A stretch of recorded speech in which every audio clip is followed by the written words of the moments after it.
Welcome to Franchise Addicts, the podcast that's all about franchise movies. My name's Luke, And I'm Chris. and we're back after We're a live. hiatus of a couple weeks. A lot of people reaching out just beside themselves, being like, "Where are you guys? I don't know what to do.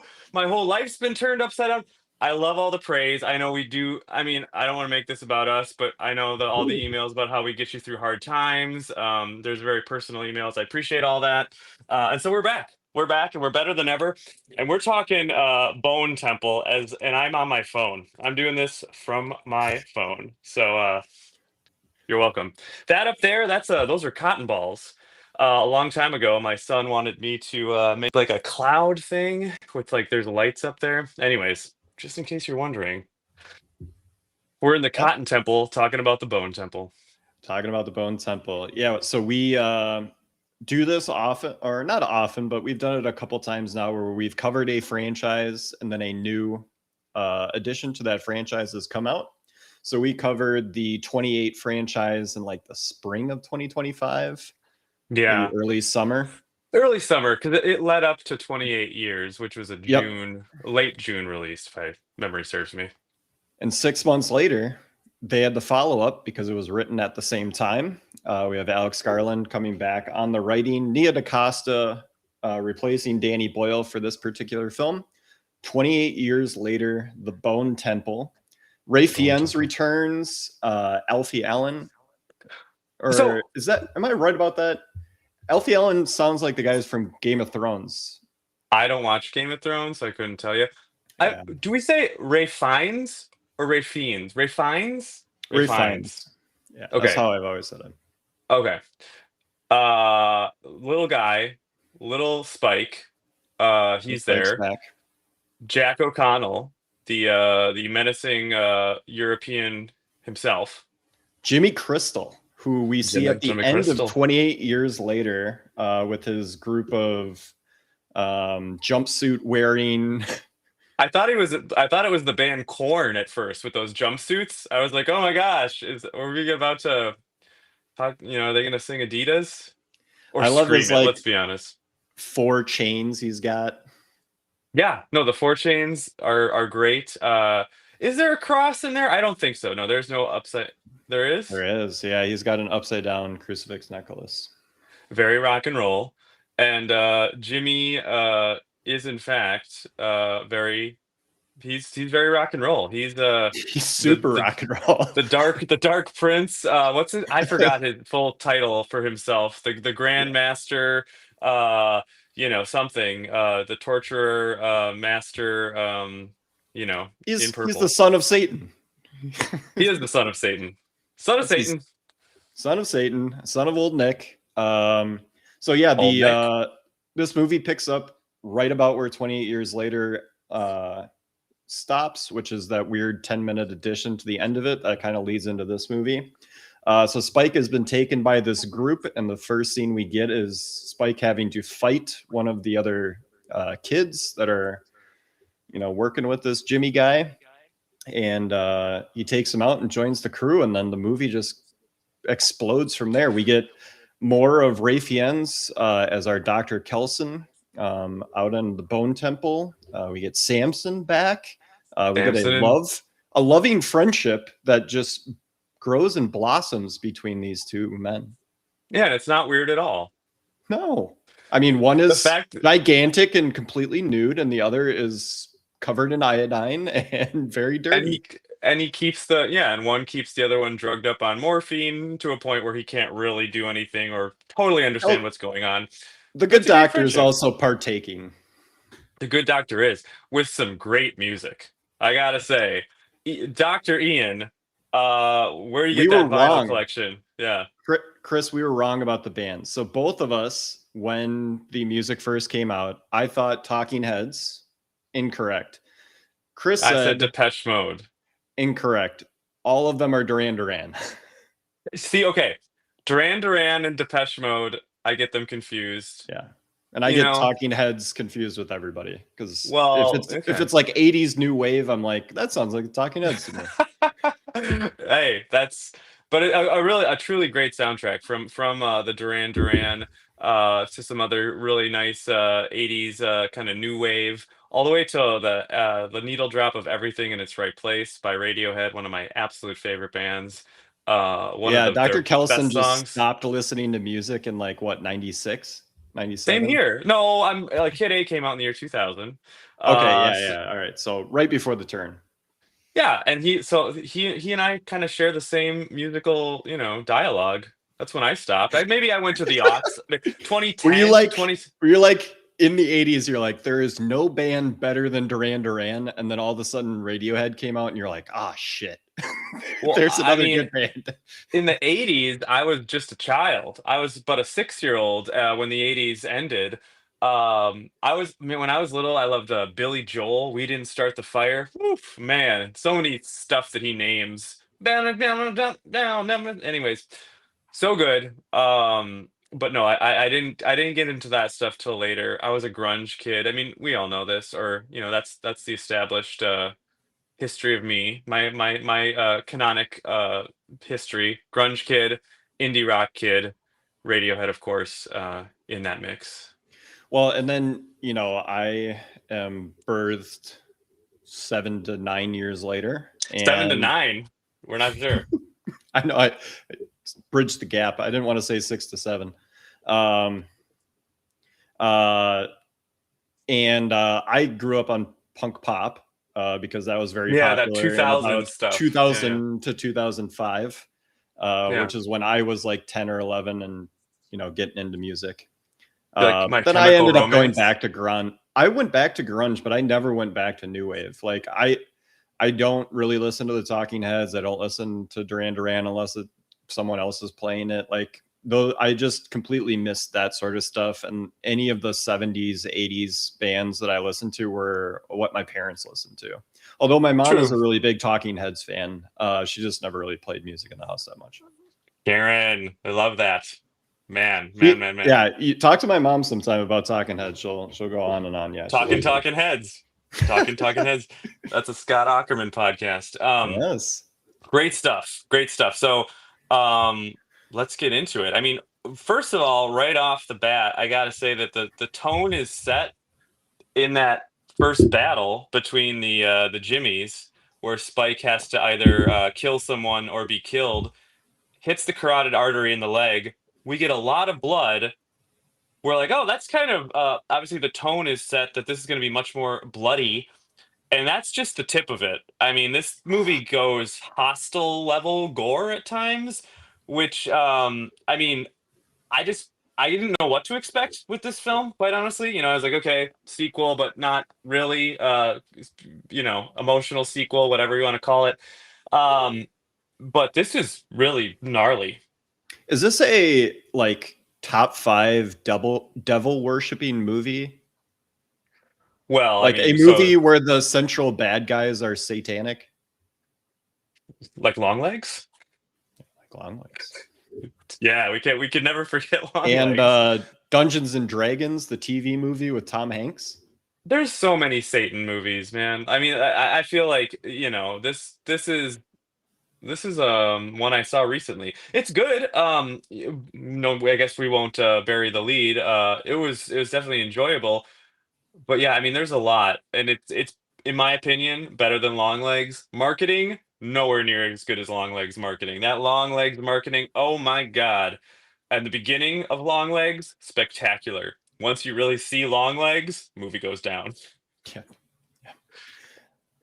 But Bone Temple has it has a great ability, and this is something that I knock other horror movies, or at least movies within this type of genre for. It keeps the momentum all the way through this movie. Yeah, Um, and I think, I was a little concerned with Nia DaCosta taking over. Not that I don't think she's talented or anything. She just hasn't done much before this. That would lead you to believe that she could, match Danny Boyle, who's considered one of the better directors of the last 20 years, with the style. But I think having Alex Garland on the writing really helps to center totally. it. He's fantastic at telling a compelling story that on the surface just works really well. And then if you want to go down just one more layer, there's still a bunch of stuff in there too. Like all the satanic stuff, all the stuff that Jimmy and Rafe, Dr. Kelson, are talking about Love that scene. not even being able to remember the world 28 years ago. And amazing dialogue. That, I mean, I just was that, yeah, there's some really great dialogue, great writing. yeah, and they do a good job of putting that particular scene, because you're kind of going into this movie. I think I said it to Chris immediately when we realized it was going to happen. I'm like, yes, I want Rafe and Jack O'Connell to just have a conversation. And they gotta face off. Boom. It was great. Do they ever face off as the movie goes on? And that's the thing too. It doesn't, it sticks the ending, which I think that's a huge problem in all movies today. And this one really sticks the landing. It's got a really a great ending, and we can get into that. But tonally, yeah, it can be funny at times. It can be it's so brutal. hilarious. It's hilarious. It's brutal. And I will say, I mean, people are skinned alive, and they Yes. show it. Like, be forewarned, that happens. That's pretty, that's pretty intense. But then, yeah, it's just, this movie has everything. As a man once said. But it really does. I mean, is it like, my favorite movie of the year? Well, probably not, although hey, it's February. But it's great. I really enjoyed it, and it does a lot of things successfully. I don't think it has quite the stylistic, like, I don't know what to call it, but like, it just looks different than what Danny Boyle is trying to do. And Danny Boyle's films in 28 Days and then Years, like, the camera is like a character. Yeah. Like, it's always bopping around. He's moving. He's all over the place with it, doing a bunch of handhelds and stuff. This is more cinematic. This is, hey, we've got characters in front of you. We're trying to show the scope of this. We're going to try and hit images, from a little bit more backed off, so that you can see everything that's going on. I have a hot take. Yeah, what's that? This was more entertaining than 28 Years Later. It's definitely more entertaining. I will say that. There's more going on. It's funnier. Yeah. There's not as much like long drawn out time. I mean, and it's emotional, and I get it. Like, we've got some great performances. 28 Years Later is not a bad film at all.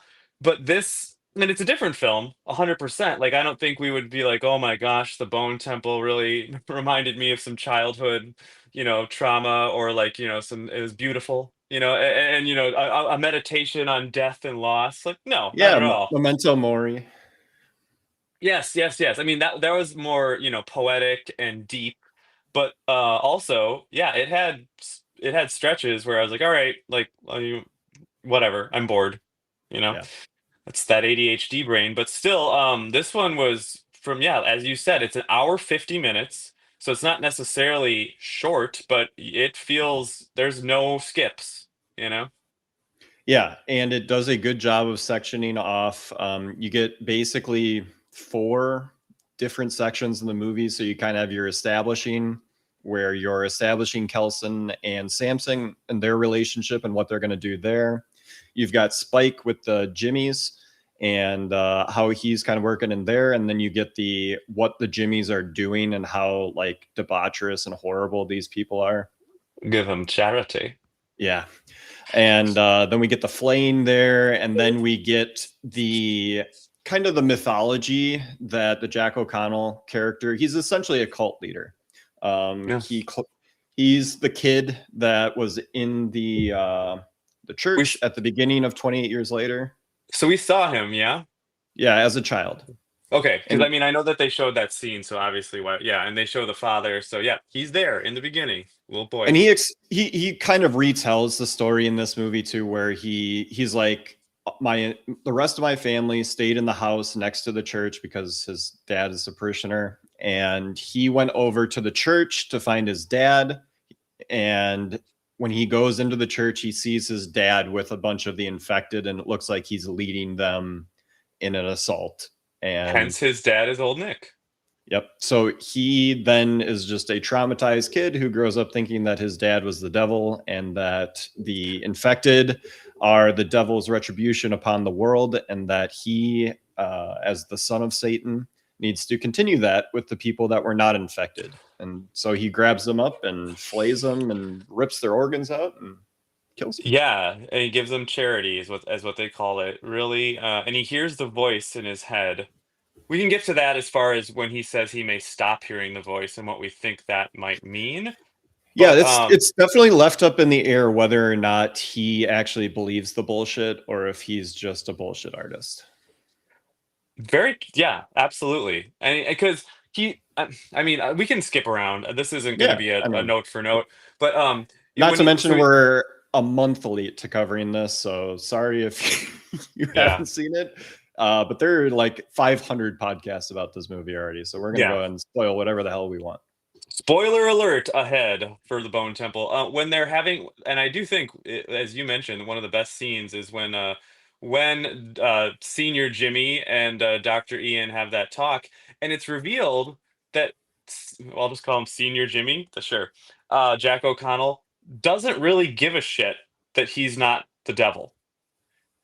Oh, But I do think that he does. I think that he believes it because I mean the whole like I don't know. I think that there's got to be some belief, um, because this is this is 28 years of him kind of like formulating this thesis and becoming this character of Jimmy Crystal. Because like you do yeah. have to remember the length of Oh, time Jimmy like Crystal. is significant. Like Rafe brings it up. He's like, man, you were a kid. Like you probably hardly remember anything just because obviously. And then Jack gets to ask him like, hey, like, well, you're obviously older. What was it, kind of like? What have you forgotten? Beautiful exchange, or yeah, I don't know, beautiful, but really great exchange there when he talks about like I don't really remember. I remember a sense of certainty.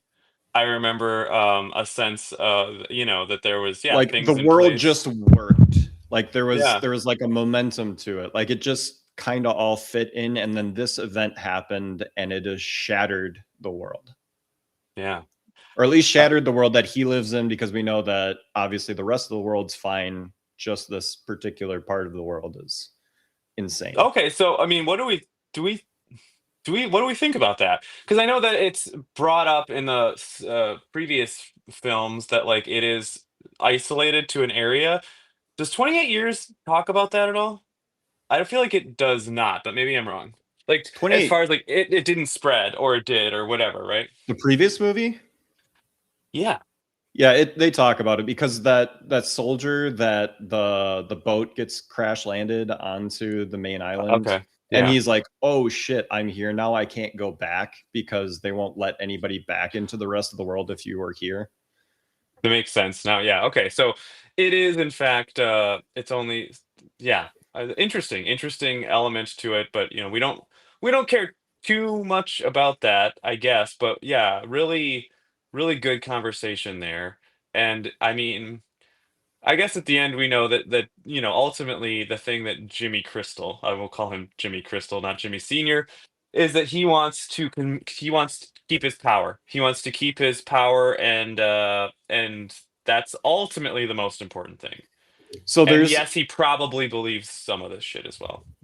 I did a little bit of just looking into the other themes that, like I said, that next layer down that Garland is putting stuff in there, but you don't need to know it for the story to be good. But Jimmy Savile, a infamous character from the Great Britain area, Yeah, there's uh, a Netflix documentary on him, right? He was like a serial killer or something. uh, serial child molester. Oh wow, So it is interesting and that the character's name is Jimmy, and that Jimmy. he likes to have children around him. Uh, True, yeah. I mean, I guess that I didn't even really think about that. You're just kind of like, oh, it maybe he just ran into kids a bunch, but well, they're the there are, easiest to manipulate. yeah. But yeah, that's interesting. Yeah, so we get that those interactions. So really good stuff. You get kind of the high points of what it's like to be within a cult, especially a murder cult, where it's essentially rough. all of your jobs are like, hey, go kill that person. You're like, Yeah. I don't want to, and the leader's like, you have to. Or else I'll kill you. And Yeah. that's how it works. And it's not just like, shoot them with your one eye closed. It's some pretty graphic shit. Yes. Um, A lot of and knives. a lot of knives and yeah, just it really goes to a pretty extreme place. Especially, yeah, I'd say the first half gets pretty intense there when they find that group of kids and which ultimately doesn't result in anything, which is interesting. I mean, I guess it's a plot point, but they capture that group, and the pregnant girl puts the hook through through the other girl's head. This is great narration. Also, yes, they look like members of D Antwoord, the great South American rap duo that is canceled now. But look them up. I Think You're Freaky is a great video. And they all have blonde mullets, or at least one of them does.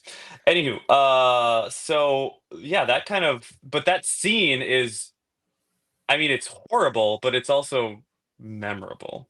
Like Yeah, it's and it does set up the group having to go meet old Nick, yeah. because the fallout from that is that the pregnant girl swings the hook, kills the girl that's basically finishing off the last guy that's alive after the torturing, and he's able to get away as a result of that, burn down the barn that they're doing this horrible stuff in, and then Spike is sent to go after her and lets her go because he's a good boy. And he comes back, and Jimmy is not happy about that. And the girl character, who's one of the Jimmys, I can't remember. Do you remember what her name is? Well, it's Jimmy, of course. Well, I know it's Jimmy. What does she say at the end? I don't know. Kate? Yeah, No, it's not. But he something reveals like her that. But name at the very end. the good girl Jimmy, who's helping out Spike, says, "Hey, why don't we just go ask Nick in person? I've seen this guy that appears to be the devil out in a bone temple. That's got to be Satan." And Gotta be. Jimmy Crystal is very intrigued by this. Yeah. Also, okay. So let's talk about that motivation of that of female Jimmy number one. Um, she clearly, okay. So she wants to save Spike, and she's got a heart. But she also they call her Jimmy Inc. Weird. She also kills someone viciously early on. She's very good at murder and seems very emotionless regarding murder, but has a soft spot for Spike. And so, like, do we feel? I mean, again, whatever. But is that realistic, or like, do we feel that that hook would exist? Because she seems to really believe in all this satanic bullshit. It does appear to be that way. She has a neck tattoo. Yeah. That's commitment, man. Obviously, you have to just be like, well, Spike needs to have some kind of friend to help him out within this group, so they just pick somebody. I hope they Yeah. do more work. Obviously, it seems like they're going to do another movie based on the end of this. I think that is all ready to go. Danny Boyle, I Really? think, is going to come back to direct it, so I think it might not be for a couple of years, but Wow. it is probably going to happen. And I hope they get into more of her character. Maybe we get to see more why she has a She's soft spot for Spike, because Kelly it's not is her really name. explained. It's not really explained here. True. And her name is Kelly. Her real name's like in the film is Kelly. The actress is Erin Kellyman, uh, who does a great job. She's remarkable. I mean, her acting is she does a great job. But I mean, I think this all culminates in probably the best scene of the movie, which is after Dr. Kelson and Jimmy Crystal have a conversation, Yes. and Jimmy's like, "Hey, here's the deal.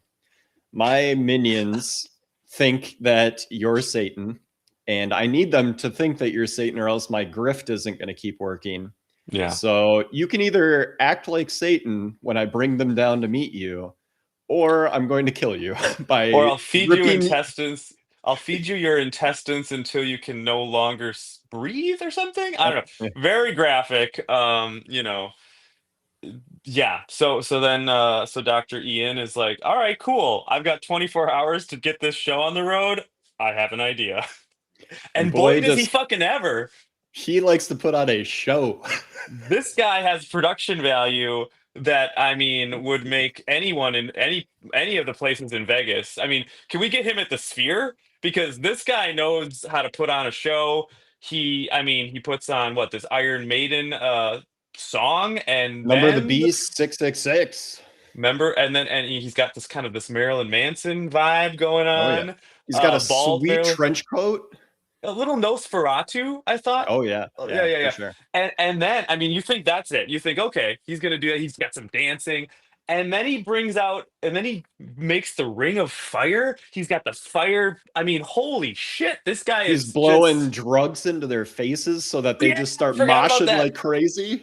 Yeah, he blows the drugs. Oh my God. I mean, this guy has thought of it all. Like, I Well, mean, and then this he guy puts has on his created a satanic Burning Man festival in his little bone temple in a matter of minutes. It's impressive. fire retardant suit, which is like creepy looking the way it is with the big hood, and he's got the long jacket and everything. And then he's got his like bench press thing with the Yeah. coals on either side, and he's like swinging around with it. And the fingers of Jimmy are just losing their mind. It's like the greatest rock concert they've ever been to in their life. They're loving it. And Jack O'Connell is just losing his mind. He's Yeah, like, he's this like- is the greatest. Yeah, I mean, you got to think what's going through his head. He's like, okay, I thought he was going to maybe do a voice. Maybe he throws on a little extra iodine, but this, oh my God, this guy, he's better than Satan. Holy shit. Wow, I expected a softball and you gave me a grand fucking slam. Wow. So it is a great scene, and it's fun. Again, like this film. I think it's the best scene of any of the movies, of any of the 28 movies. I think it's the best scene. Yeah, I'll go with that. I mean, it's great, and I'm not an Iron Maiden fan, but I when mean, in Rome. It's incredibly on the nose, but on the nose in all the right ways. You're just Yeah. like, of course, just play that song. Like, great, we're good. Although I mean, given his other taste in music, I'm like, Iron Maiden.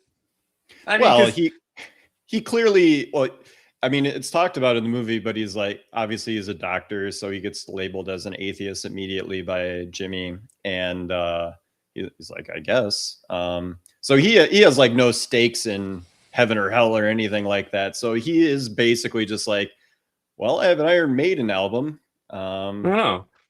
I'm just saying, I don't know if his taste profile would have that man in real life have an Iron Maiden record, but I don't know. It just seemed like he was a little more into the artsy stuff. Maybe I would think like some Sabbath, but this works. This works. This does the job. It does the job incredibly, and then we get the very end with the crucifixion. Before we get to the very end, though, I wanted to talk about one more thing with Dr. Kellison, because we haven't talked about him and Samson and their. Oh yeah. Their what's going on with this? bromance. Yeah, is we saw in the previous movie that one of the things that Dr. Kellison does is he shoots these darts with morphine, and it basically renders Samson like a statue. Yeah. Still breathing and everything, but makes him docile. He's able to come close to him and stuff like that. Doesn't have to worry about getting attacked or anything. So morphine offsets the virus, or so now we know. Yeah, and Kellison's like theorizing and stuff like that. He's like, oh, they must be in incredible amount of pain. That's why they're like running around screaming all the time. So the morphine's helping out with that. And he's like, now that he's calm and more sedated and stuff like that, he must still kind of have like some psychological issues going on. So he's like, if I can grab these psych pills and stuff like that and do all these calculations, he's reading textbooks and stuff like that. And he comes up with this kind of cocktail and gives it to Samson. And then we get to the end of the movie. As Chris said, there's a upside down crucifixion that is very much just like, we know this is going to happen. Gnarly. Jack O'Connell is nailed to the cross, and he is cursing Satan, essentially. System Not of a really Down cursing. style. Father! Why have you forsaken me? Right, we did And it. Luke and I were singing System of a Down last oh night yeah, during that dude. part. It was great. We had a moment. Hell yeah! It was. We started a mosh pit. It was. It got. I broke a couple tables, but I blew yeah, baby powder into Chris's face. yeah.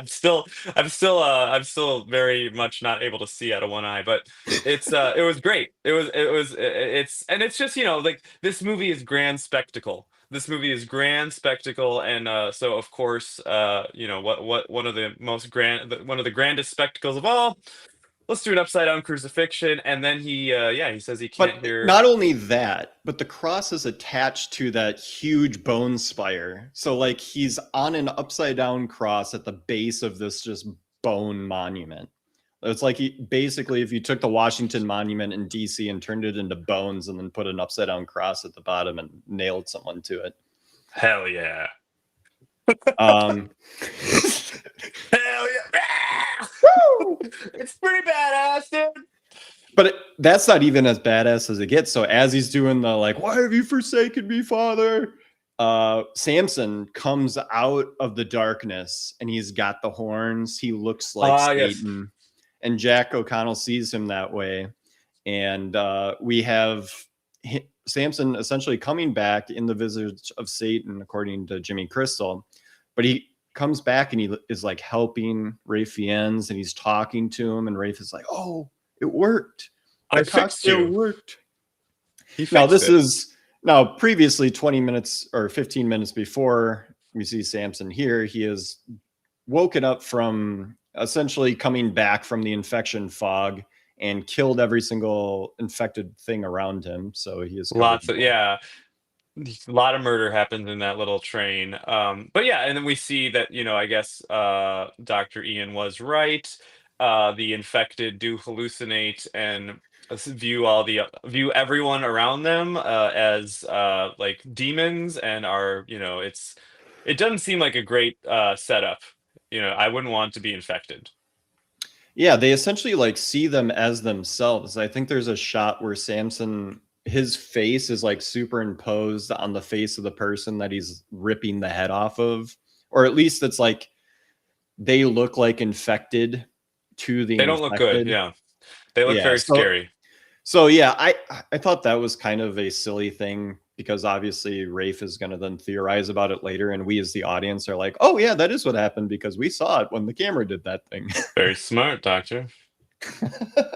But I just think that the whole Dr. Kellison, Samson, and then the relationship with Jimmy Crystal, like for having three characters that are not in any of the previous movies, be able to, I suppose Dr. Kellison is in the previous movie, but to be able to carry that much of the story, and Spike is essentially in the background, like he's essentially the main character of the last film, and he's hardly used here other than just to be a part of the plot as it moves forward. Yeah, I think, I mean, it's very well done.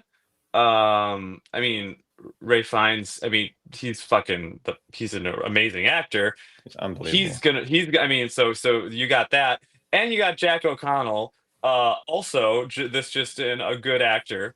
So they're playing off each other, and you're getting kind of a little bit of a senior and junior masterclass there.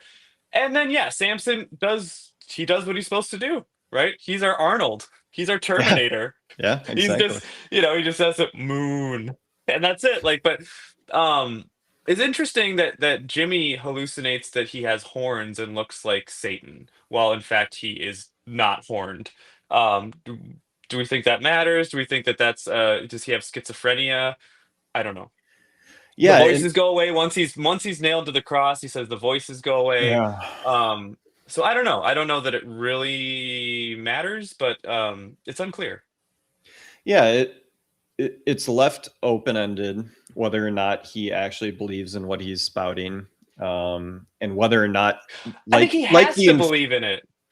Well, the infected, he's hallucinating, obviously seeing. Now, I don't know if that's like trauma hallucination because he's literally nailed to a cross, or if that's occurring like throughout his life. He's seeing these visages of like Satan coming out of the darkness and stuff like that, and he claims to have a voice going constantly in his head.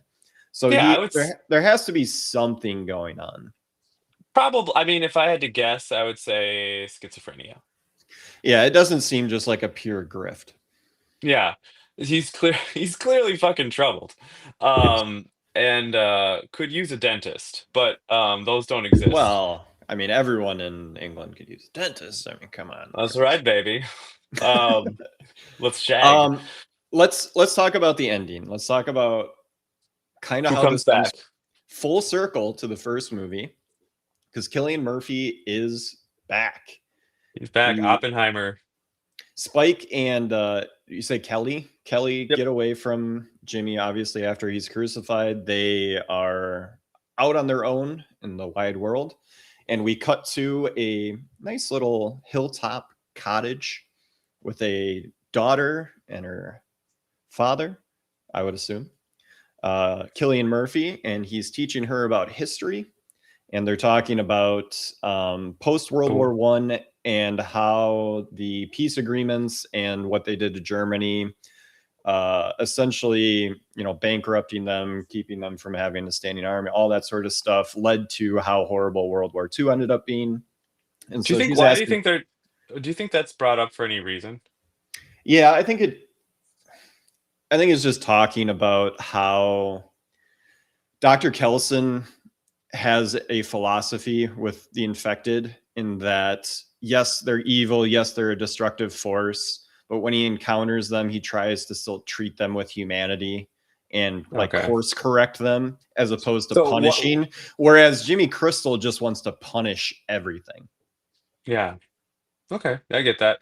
Yeah, that tracks. So yeah, they're learning that she's studying for her homeschool test, and then they hear a rumbling outside, and it's it's Spike and Kelly running from random other infected, because they're out there in these streets, and We those get the music noble. back. The 28 Days music comes back. It's a last needle drop, and then they go out to help them. Yeah, Noble motherfuckers. Yeah, that's I where the love it. movie ends. And All right, I can't wait for the next one. Hopefully they make it. And I think this franchise is elite. I think much like the Evil Dead franchise, which we said is just like somehow just gotten better and better as they keep making movies, even with new creators and stuff like that. It just seems like if you put a movie in that world and follow the rules, like, you're going to have a good thing. Seems like with the 28 movies, maybe a different director, maybe it is Garland, maybe we just give Garland all the credit, but like, it seems like if you put characters in this world and tell a story, it works. Yeah, I give a lot of credit to Garland, but let's wrap it up. Yeah. We've basically given our best scene, kind of the last one, unless you have another one you wanted to shout out. Or not the last scene, but the big 666 musical number. Well, yeah, I mean, we shouted out the conversation between Dr. Ian and Billy, and I think Jimmy those Crystal. are the two like lasting things that I'll remember about this movie. Yeah, those are great. I mean, there's a lot of other, there's some real devious stuff. The little girl that, I guess, I don't know how little she is, but when she does the fairy dance, and then she also is like a vicious killer. The funniest line of the movie is Jack O'Connell explaining Teletubbies. They got they TVs have, on the you're tummy. watching them on the TV, and they have TVs on their tummy, and they watch themselves on the TVs on their tummy. Over and over ad infinitum. He summed it up perfectly. So yeah, those are our best scenes. Were you a Teletubby dad? No, my kids were older. Or no, I just wasn't. I think maybe that was before I had kids. I don't remember. But no Teletubbies in this household. All right, No televisions on Tums. Yeah. Performance? I'll give it to Ray Fiennes. All right, I'll give it to Jack O'Connell. my boy. Two great performances. What's your rating? We'll give MVP to Garland just because I think he's the backbone of this franchise. My rating, oh man, I forgot what I gave Years, because this, I do agree with you. I think this is right there with Years, if not just from an entertainment standpoint. An ability to rewatch, I'll probably watch this one more than I'll rewatch 28 Years. Maybe I'll skip the flaying part. I'm gonna go like 8.5. Love it. I'll go 7.9. Yeah. It's good. Watch it. Check it out. It's available to buy for a lot of money online. Hopefully it'll be streaming somewhere cheaper soon. But Bone Temple, and then speaking of temples, we got the Thunderdome. That's kind of a temple. Yeah, that's kind of a temple. Kind of a temple. We'll be coming with that one this week. So stay tuned. Welcome to Thunderdome. Mad Max 3, back on track. Thank you, Luke. Thanks, Chris. Get off my phone now.